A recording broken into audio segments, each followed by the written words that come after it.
Please have a seat. Now I'm sure we can do a bigger round of applause for one of the greatest two leaders of our history. Let's go ahead. So we're talking about, I lost count, $7 to $8 trillion worth of market cap, comp, I lost count. But right now, we're here to celebrate a historic moment. A moment that yesterday during the dinner, and thank you for joining us under the patronage of the Honorable President and His Royal Highness the Crown Prince Musaidi, where we had the pleasure to hear it firsthand. This is the greatest alliance between the Kingdom of Saudi Arabia and the United States, where we have joined hands and you have helped us build our energy-based economy, fueling and energizing the industrial age, and now fast forward, going to the intelligence age, where we can fuel AI factories, robotics, AVs, and all of the rest. Speaking of that, let's start with you, Elon, if you don't mind, Jensen. Feel free to chime in. You have a big fascination of something all of us have admired, first-order thinking, which Jensen sometimes calls first-order scaling, which is an opportunity for how you have dropped the cost of batteries from 1,000 for kilowatt hour to sub $100. And right now you're doing the same thing with robotics for actuators with servo rotors and motors. So I want to hear from you, how do you manage to always disrupt every single industry with that thinking? Well, it's mostly not disruption, it's creation. So with, say, SpaceX, with reusable rockets, there really weren't any reusable rockets. But the essence of revolutionizing space travel is reusability. If you throw the rocket away every time, the cost of access to space is extremely high. With respect to electric cars, there weren't any electric cars when we started making them, really. You couldn't buy any, to the best of my knowledge. So with Tesla, we wanted to make electric cars compelling and affordable. That was the goal. With respect to humanoid robotics, there are no useful humanoid robots at this point. There are sort of gimmicks, but there are no actually useful humanoid robots. And I think Tesla's going to make the first actually useful humanoid robots. And this will be quite a revolution, and I think something that everyone will want. Because I always think of who wouldn't want their own personal C-3PO R2-D2? Oh yeah? Of course. Everyone would want one, right? And then there would be many in industry providing products and services. This is why I say that humanoid robots will be the biggest industry, or the biggest product ever.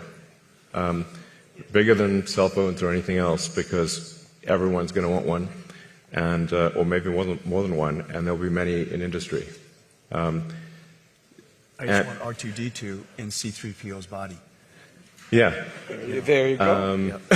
Well, a humanoid robot would be better than R2-D2 and C-3PO combined times 10. Yeah. So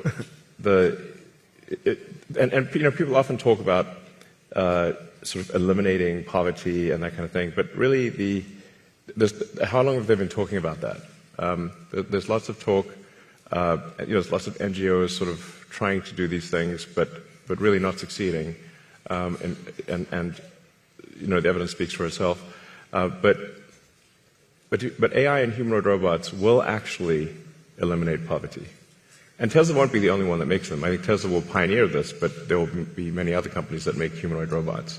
But there is only basically one way to make everyone wealthy, and that is AI and robotics. And we can't talk about robotics without AI factories. And yesterday was such a historic day for the two nations, but also for all of us, where we celebrate the AI strategic partnership with the U.S., signed, witnessed by the Honorable President and His Royal Highness, about how we are committing our capital, energy, land to energize the AI U.S. ecosystem, to be able to build inference nodes, training nodes, and to be the most AI-enabled nation. With that announcement, tell me what's next in AI factories, Jensen? There's a there's a beautiful story about how Saudi Arabia is building AI refineries and now building or oil refineries to AI factories. I love that. I've said that AI is an infrastructure, and the reason for that, of course, we understand AI from the perspective of the technology and how it's revolutionizing every industry. Digital intelligence, of course, has applications into every field. And so it's going to be used by every company, every industry, every country. In that way, it's foundational, and therefore it's part of infrastructure. What is new about AI from a computer science perspective is that the way computing was done in the past was largely retrieval-based computing. Mm-hmm. Somebody typed in a story, or somebody created a piece of art, or came up with 4 versions of a digital ad, or it's all pre-built by somebody, which is then using a system to retrieve the appropriate version for you. It's a retrieval-based computing model. Hadoop and many of the frameworks and operating systems of the past, all designed to retrieve the appropriate information for you. But today, software is going to be generated in real time. It's generative. Based on the context, based on the circumstance, based on who you are, based on the problem you asked, based on your prompt, it will generate unique content for you. Every single time, for everybody, it's unique. When you use Grok, every time you use it is different. Just based on the right, based on the prompt that you give it, and based on the circumstance, and so therefore, it used to be retrieval based. Today, it's generative, and if it's generative, then and every time is different, then you need AI factories all over the world to generate the content in real time, which is the reason why you need AI factories. And this is a unique way of doing computation, but the benefit, of course, is that everything isn't preconceived and pre-documented, and it's contextually sensible and therefore intelligent. So AI factories and robotics, and we heard it yesterday from His Royal Highness, his vision, how to augment our workforce with roughly tens of millions of robotics to be able to infuse the next wave of productivity and progress. But this scares a lot of folks here when it comes to the future of jobs. So let's hear about your thoughts, Elon and Jensen, on that. Sure. Well, if you say, like, in the long term, where will things end up? Long term, I don't know what long term is. Maybe it's 10, 20 years, something like that. For me, that's long term. My prediction is that work will be optional. Optional? Optional. So we'll take that. Yeah. I mean, it'll be like playing sports or a video game or something like that.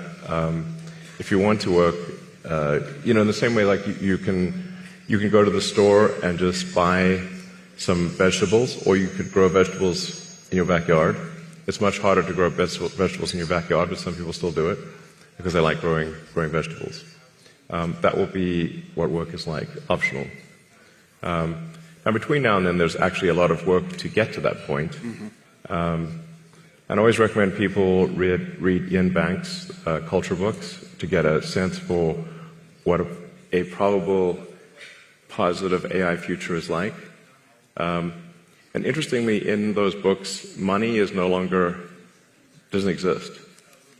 It's kind of interesting. And my guess is, if you go out long enough, assuming there's a continued improvement in AI and robotics, which seems likely, the money will stop being relevant at some point in the future.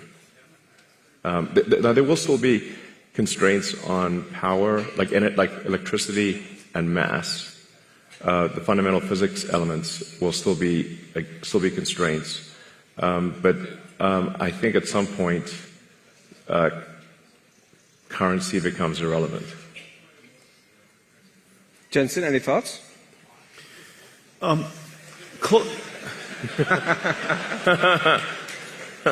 the way, the Nvidia earnings call is later today. And by the way, since currency is relevant. Cheers. Elon just wants to share with you some breaking news.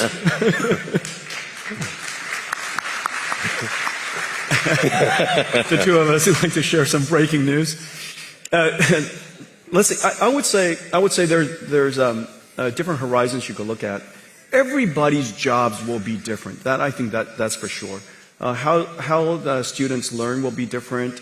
How people do their work will be different, obviously, because a lot of the things that we do mundanely or arduously or very difficultly are going to be done very simply. And so we're going to be more productive from that sense. One of the things that I will say is that for most people or a company, if your life becomes more productive, and if the things that you're doing with great difficulty become simpler, it is very likely, because you have so many ideas, you'll have more time to go pursue things. It is my guess that Elon will be busier as a result of AI. I'm going to be busier as a result of AI. And the reason for that is because we have so many ideas we want to pursue, so many things that we still have in our backlog inside our company that we can go pursue. If we were more productive, we can get to those things faster.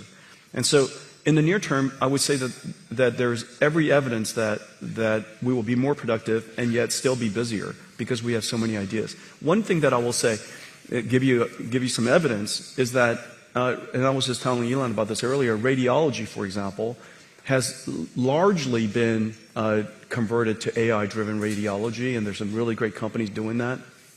And the surprising thing is the prediction that all radiologists would be the first jobs to go was exactly the opposite. The trend shows that there are more radiologists being hired now as a result of AI. And the reason for that, if you take a step back, it's because the goal of a radiologist is not to study the images. The goal of a radiologist is to diagnose a disease. Now the studying of the images became so productive, they could study more images, study more modalities, spend more time with the patients. And as a result, they were actually accepting more patients. We're doing more radiology all around the world. We're doing a better job with diagnosing disease. And so that's kind of the near-term outcome of AI and productivity. And we'll see what happens long-term. You know, when currency doesn't matter anymore, just, let me know right before. You'll see it coming. You'll see it coming. We text often, so just yeah, we do. Yeah, just text it out. Well, yeah, let me know. I kind of agree with both of you, because if you look at every technological trend, every general purpose technology has been net new positive for the globe, for humanity, and so forth. And let me share with you two case studies. And Your Excellency, I think it's precisely the reason for that is because all the great ideas from innovators like Elon, that you have so many good ideas that and AI, Jensen as well. Yeah, well, Indeed. thank you. So let me share with you two stories from two Saudi innovators in collaboration with a lot of the great work that Nvidia does, that Grok does. One is Professor Omar Yagi. All right. Let me say that again. One is Professor Omar Yagi, who is... I might need to move the mic. All right. Okay, come on, we'll share this one. All right. So now, get closer. let's try this one more time. So one of them is Professor Omar Yagi, who's the first American Saudi to win a Nobel Prize in creating new chemistry. And the way he has done that, he has leveraged your AI accelerators and models like Grok to be able to create new chemistry when it comes to metal organic frameworks. Those are metal ions that are positively charged with organic linkers to be able to effectively create a sponge with 0.33 nanometers pores to capture water from air and also to capture carbon dioxide.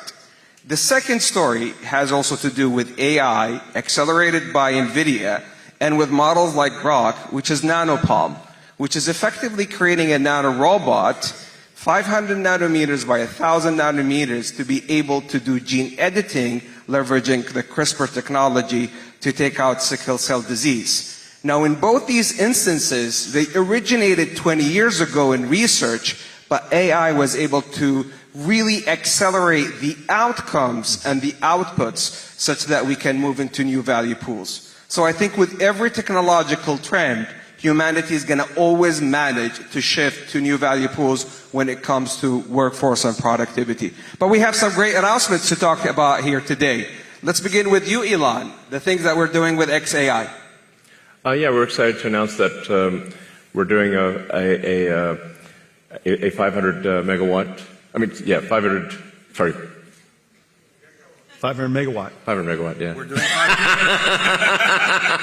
We're doing 500 megawatts. Sorry, Not there's. quite, yeah. Yeah, no, the 500 gigawatt one will have to wait. That'll be $8 bazillion trillion. Stop that.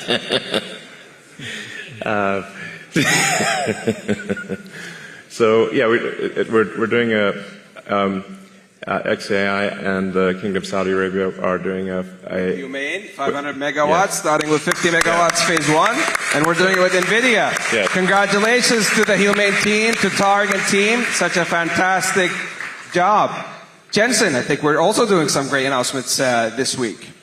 We are? Yeah. Well, we're announcing all kinds of things. Our partnership with Humane is going incredibly well. First of all, we work together to get this company started and off the ground, and just got an incredible customer with Elon. Could you imagine a startup company, approximately $0 billion in revenues, now going to build a data center for Elon? 500 megawatts is gigantic. This company is off the charts right away. In addition to that, we're working AWS, as you know, is also Congratulations to the Humane team with AWS, starting with 100 megawatts with a gigawatt ambition and counting. So AWS is also coming to Humane. We're working with Humane on Omniverse digital twins. As you know, that AI is not just agentic AI and chatbots and cognitive AI is incredibly important to the world. But AI applies to everything: chemicals and proteins and genes and physics and fluid dynamics and particles, and of course robotics and activation. And we created this world called Omniverse, where robots can learn how to be good robots. And it's physically based, it obeys the laws of physics, and so robots can learn in these environments. And we're working with Humane to apply Omniverse to all kinds of digital factories and robotics and warehouses and things like that. And so that's another. We're also working in Saudi Arabia to build supercomputers to simulate quantum computers, and using our computers to be the controller and the error correction. Quantum error correction requires an enormous amount of computation, and so we're doing a lot of great work there too. So a big partnership with Humane. They're off the charts, off the ground and off the charts at the same time. This is how we walk the talk in the Kingdom of Saudi Arabia in partnership with the U.S. Yesterday, the President and His Royal Highness announced the AI Strategic Framework and Partnership.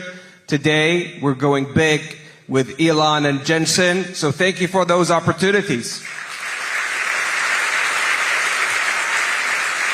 Now, they told me I have time for 2 last questions. So last night at the dinner, I got a number of questions because it seems that the schedule leaked.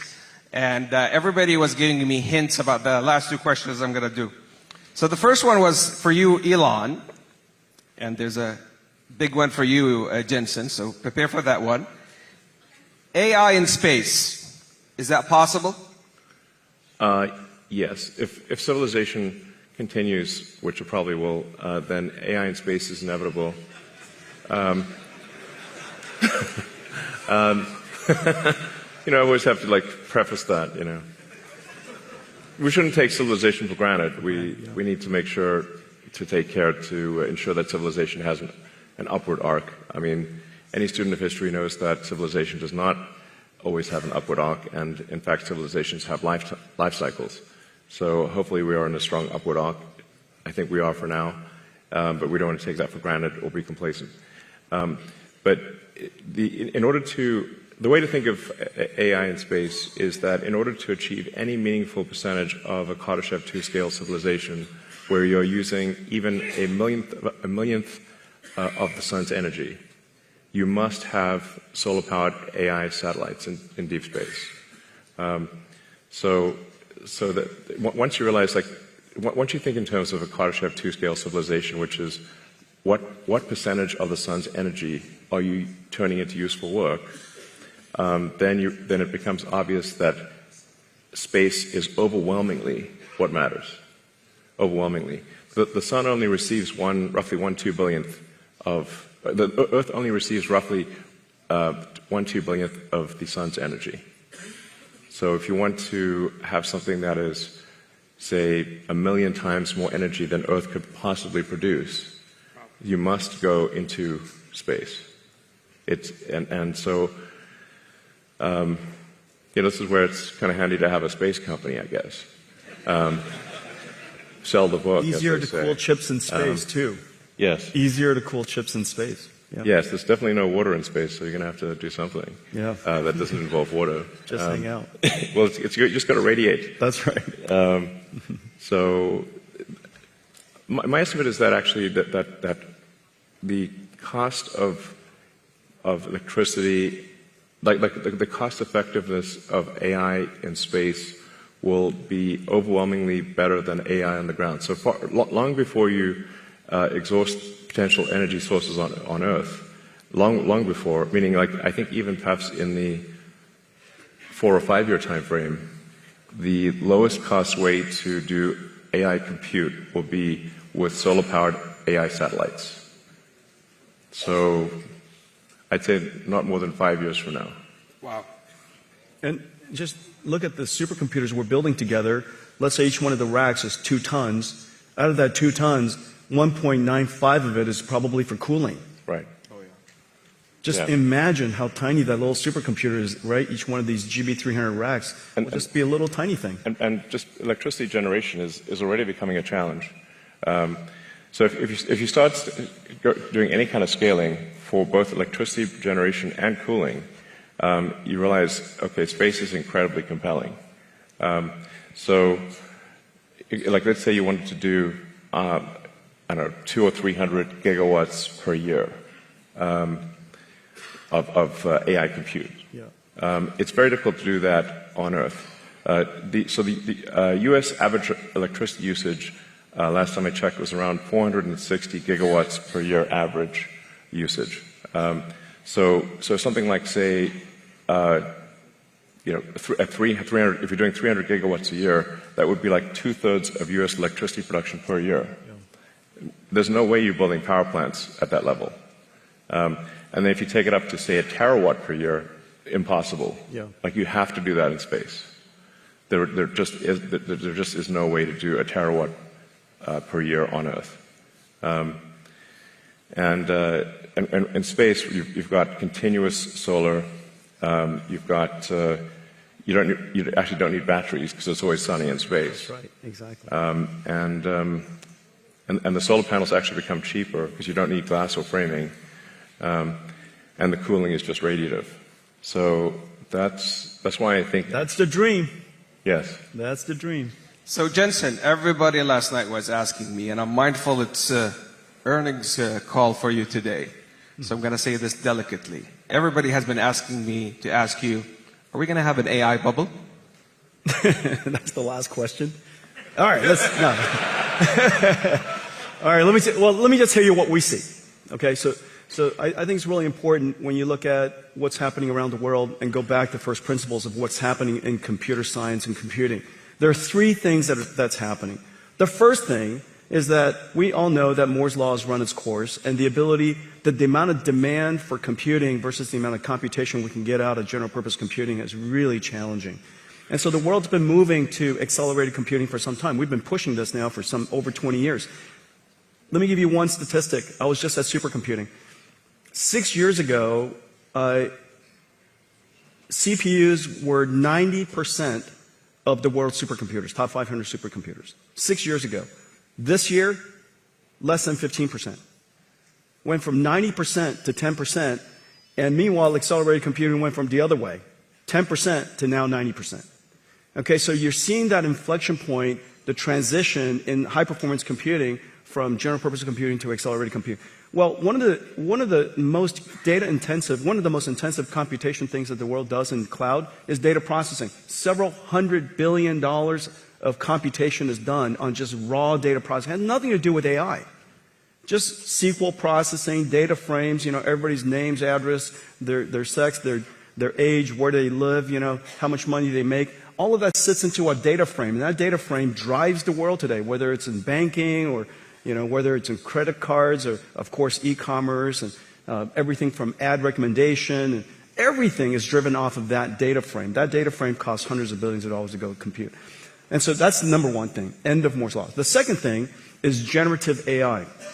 What the most important application of the last 15 years is called REXs, recommender systems. How do we know what information to recommend to us in a social feed? How do you know what ad to recommend to somebody, what book to recommend, what movie to recommend? The internet is so gigantic, without a recommender system, that little tiny phone of us will have no chance of ever seeing the right information. That REXs is the engine of the internet today. That's going generative AI. It used to be running on CPUs, now it runs on GPUs. Which then says the third thing, if you just look at those two applications, many of the internet companies can build an enormous number of GPU supercomputers just doing that. Of course, then it creates the third opportunity on top of it, which is agentic AI. This is Grok, and this is OpenAI, this is Anthropic, this is Gemini. Agentic AI sits on top of that. But don't forget to think about what is happening underneath what everybody sees as AI today.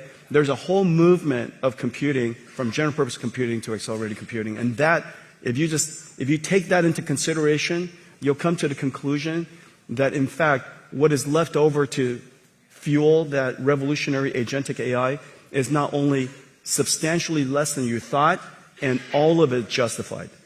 Well, I was just informed by the team that my boss and your bosses is going to talk next, the Honorable President and His Royal Highness the Crown Prince, and hence we ran out of time. But in essence,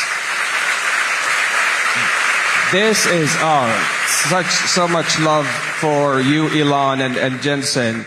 But this, in essence, is a 92 alliance that shifted from energy to digital to the intelligence age, powered by pioneers such as Elon and Jensen, to serve humanity and create on a net new basis new economies, new jobs, and a better future for humanity, powered by the Kingdom of Saudi Arabia and the United States. Thank you for a lifetime partnership and friendship. Thank you, Elon. Thank you, Jensen. Thank you.